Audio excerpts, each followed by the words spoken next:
En 29.835 millones de dólares fue aprobado por parte de la Asamblea Nacional el presupuesto general del Estado para este 2016. Como ya lo hemos revisado y tras el análisis correspondiente, la Comisión de Régimen Económico de la Legislatura avanzó en la discusión y aprobación finalmente del informe respecto de la ejecución presupuestaria en lo que tiene que ver con el primer semestre de este año. Sobre el contenido de este documento vamos a dialogar en nuestra siguiente entrevista. Fernando Buendía, sociólogo, experto en ciencias políticas, máster en economía y desarrollo rural. Fernando, bienvenido a TVL Noticias, qué gusto. Muchas gracias, Belkis.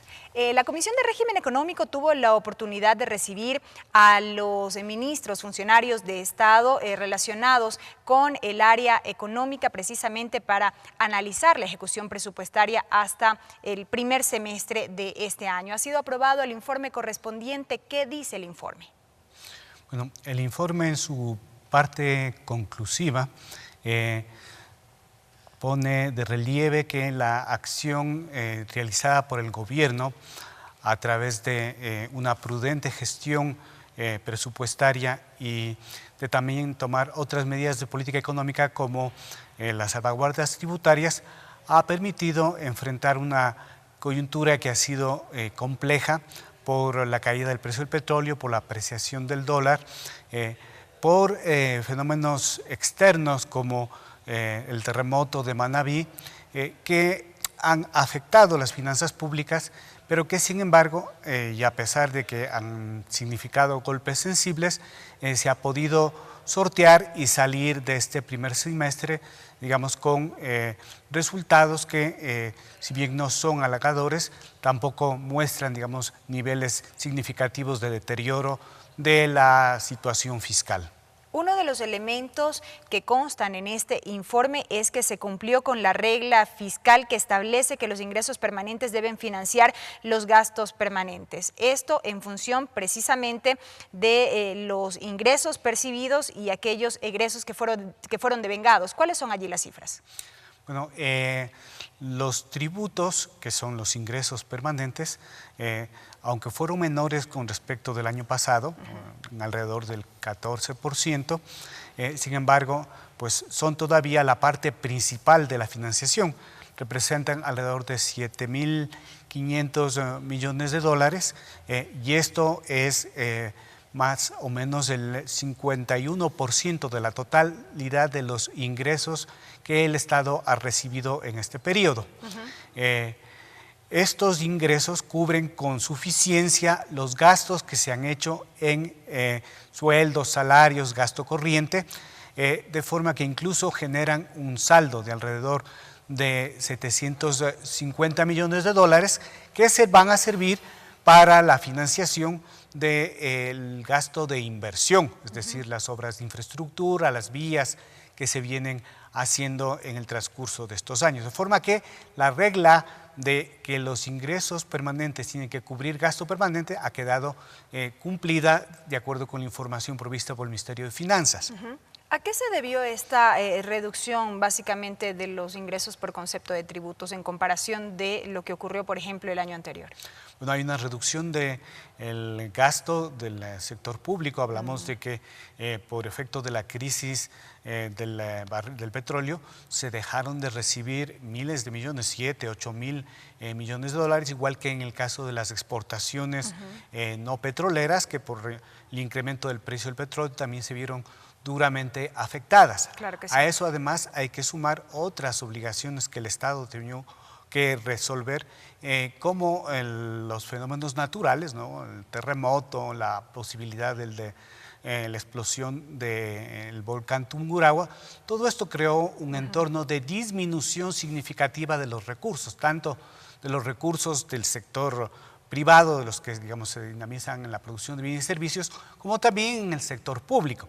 Esta caída efectivamente significó que la gente compre menos y al final entonces disminuye la recaudación principalmente de los impuestos indirectos y los que están atados al consumo. El precio del barril de petróleo en su momento para la proforma correspondiente a este año había sido fijada en $35. Este precio un poco fue oscilando con el pasar de los meses. Efectivamente, había llegado incluso a alrededor de 20 en algunos meses, en otros se logró una cierta recuperación, pero en el primer semestre se ve, digamos que hubo un estancamiento del precio.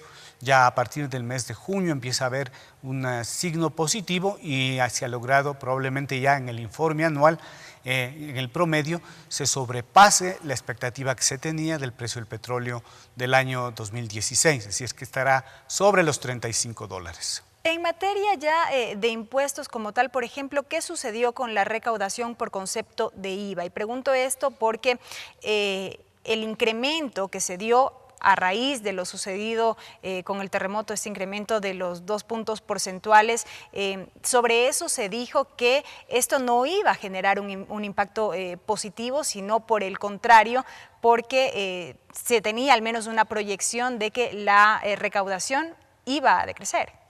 Sí, y esto es lo que ha ocurrido, pero tampoco ha ocurrido en forma significativa, es decir, se calcula que alrededor de un 14% es la disminución del ingreso por IVA, mientras que el ingreso de impuesto directo, es decir, los pagos que se hacen a la renta, se ha mantenido también con reducción, pero el decrecimiento ha sido menor. Esto que era de esperarse, era lógico no solo por el incremento, sino por la reducción del consumo. Sin embargo, ya en el segundo semestre de este año empieza a mostrar síntomas bastante significativos. Así llegamos, por ejemplo, al mes de octubre, en el que hay un crecimiento del ingreso por IVA, incluso respecto del año pasado. Y eso también un poco debido a la época. Tomemos en cuenta que vamos a entrar ya a un mes que es considerado como muy comercial y esto también tendrá evidentemente su impacto. Sí, y también por las medidas proactivas que el gobierno ha tomado, es decir, el establecimiento de la ley de equilibrio de las finanzas públicas, luego la ley de solidaridad con los afectados por el terremoto. Todo esto ha permitido la captura de algunos recursos que, canalizados hacia el gasto, han permitido una reactivación. Asimismo, la política de financiación que ha venido implementándose ha permitido que puedan ingresar recursos frescos al gasto social, y todo esto ha redundado en un mejoramiento efectivamente, ¿no?, de la dinámica de los ingresos fiscales. ¿Qué dicen, por ejemplo, las cifras en materia de financiamiento? Bueno, en el neto, entre los ingresos obtenidos y los egresos que se hacen por amortización y por intereses, ¿no?, hay una diferencia, digamos, en la deuda consolidada del 21 al 23%, pero en la deuda pública global la diferencia es bastante menor. No es verdad que el Estado ha tenido que acudir a ingentes cantidades de financiación. Lo que se tenía previsto en la proforma de necesidades de financiación respecto de lo que se ha efectivizado, si bien es mayor, tampoco es que la diferencia sea significativa. Vale decir, ¿no?, que aplicada la norma de contabilidad internacional, digamos que organismos como el Fondo Monetario aconsejan, ¿no?, el presupuesto, digamos, la deuda consolidada del Ecuador es bastante sana respecto de todas las deudas de la región. Bueno, esto un poco que usted señala se ha exacerbado en estos últimos días y horas, ¿por qué no decirlo?, a propósito de la visita del presidente de la República Popular China a nuestro país. Una nación de la cual se ha dicho es una de las principales financistas de nuestro país. Bueno, es la principal financista del planeta. En realidad, la deuda con Estados Unidos es claro que sí, una deuda gigantesca, forma que se trata de que nosotros hemos podido aprovechar el ahorro que tiene la República de China y que este ahorro se ha convertido en importantes avances, es decir, no sirve para gastar sueldos este ahorro, no sirve para gastar en lo corriente, sino que se ha canalizado hacia el cumplimiento de proyectos que eran anhelados por el pueblo ecuatoriano, como el aprovechamiento de los recursos hidroeléctricos, que nos permiten avanzar en soberanía energética. Esto es fundamental para poder dar un salto en el cambio de la matriz hacia la industrialización, pero asimismo respecto de otros temas que eran fundamentales en la actualización, como los casos de la vialidad o como los casos de obras de carácter, digamos, estratégico, como los proyectos multipropósito. Hacia allá se ha canalizado lo principal del endeudamiento que el país tiene con la República de China, de manera que ha sido deuda bien habida, es decir, que ha sido convertida en acervo de capital y finalmente en competitividad sistémica. Esta relación ventajosa que tiene el Ecuador respecto de los demás países de la región de América con China, que es una potencia, probablemente en 5 años será la potencia económica más importante, pero que ya en términos de geopolítica es una potencia gravitante, ¿no? Dado que incluso las tendencias de la economía están girando hacia esta otra órbita, ¿no? De el Asia-Pacífico, es decir, hacia Rusia, hacia China, hacia los países de la región. Yo creo que al Ecuador le deja una posición ventajosa, es decir, el fortalecimiento de esta relación permite mejores oportunidades. Nos quieren vender el acuerdo con la Unión Europea, sobre el que yo tengo varias discrepancias, ¿no? Pero en el caso de China estamos hablando de 1.300 millones de personas. Claro. En Europa nos quieren colocar como parte del acuerdo a los 180 millones de personas que son de Rusia y que tienen una política comercial propia. En el caso de China son 1.300 millones, ¿no? Es su mercado fundamental, en el que si pudieras captar un 1%, 2% del segmento de mercado que es en el sector agroindustrial, ¿no? Pudiera significar el despegue que estamos esperando los ecuatorianos, ¿no? Como posibilidades de expansión y crecimiento. En la medida en que se sigan estableciendo estos acuerdos. En la medida en que se vayan consolidando estas relaciones, que además, vale decir, a diferencia de lo que ha sido la relación tradicional de dependencia, de subordinación, que nos ha traído, digamos, atraso, porque los modelos de inversión de las corporaciones extranjeras de Occidente han sido modelos piratas, es decir, la lógica del aprovechamiento, de la maximización, sin tener responsabilidad sobre los daños que pudieran haber, por ejemplo, en el ámbito ambiental, lo que nos ocurre con la empresa Texaco Chevron. En el caso de China, hay una relación de gobierno a gobierno que, digamos, tiene consideraciones de interés y beneficio recíproco, efectivas. Es decir, lo que se está implantando, ¿no? Es un nuevo modelo de relación entre países que tiene más como objetivo no solamente la acumulación y el lucro, la lógica mercantil, sino fundamentalmente, ¿no? La posibilidad del beneficio y del crecimiento en miras al progreso y a la paz. Con todo esto, Fernando, y volviendo al tema del financiamiento, porque queda esta sensación de que se ha satanizado precisamente esa relación con China por los créditos adquiridos por parte de nuestro gobierno a esa nación. ¿Qué mensaje dejará a la ciudadanía? Estamos a puertas de un proceso electoral en donde ya hemos visto la postulación de varios candidatos que aspiran a llegar a la presidencia de la República, y una de las cosas que uno escucha en este ir y venir es ¿qué país vamos a dejar o qué país va a recibir el nuevo gobierno? Yo creo que no hay que dejarse llevar por estos rumores, de estos comentarios de corrillo.